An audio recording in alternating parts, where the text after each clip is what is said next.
کراچی کے علاقے کورنگی میں ڈکیتی مزاحمت پر ایک شخص جاں بحق ہو گیا ہے۔ پولیس کا کہنا ہے کہ ڈاکو نے موٹر سائیکل چھیننے کے دوران مزاحمت پر فائرنگ کر کے قتل کیا۔ مزید جانتے ہیں ڈان نیوز کے نمائندے محمد بلال خان سے۔ بلال، اپڈیٹ کیجیے گا اس واقعے سے متعلق۔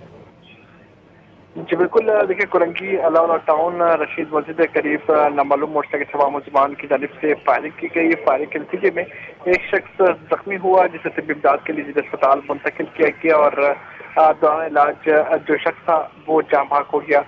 پولیس حکام کی جانب سے بتایا گیا کہ جاں بحق ہونے والے شخص کی شناخت 25 سالہ عباس ولد جمال کے نام سے کر لی گئی ہے، جبکہ کورنگی میں فائرنگ کا واقعہ ڈکیتی کے دوران مزاحمت پر پیش آیا۔ جاں بحق نوجوان محنت کش تھا، موٹر سائیکل پر پھیری کا کام کرتا تھا۔ ڈاکوؤں نے موٹر سائیکل چھیننے کے دوران مزاحمت پر فائرنگ کر کے قتل کیا۔ مقتول کی شناخت مکمل کر لی گئی ہے۔ پولیس حکام کی جانب سے کہا گیا ہے کہ واقعے کی تحقیقات کی جا رہی ہیں اور مختلف مقامات کی CCTV فوٹیج بھی حاصل کی جا رہی ہے، جبکہ رواں سال دوران لوٹ مار قتل افراد کی تعداد 40 ہو گئی ہے۔ پولیس کی جانب سے دعویٰ ضرور کیا جا رہا ہے کہ اس میں ملوث ملزمان کو جلد گرفتار کر لیا جائے گا۔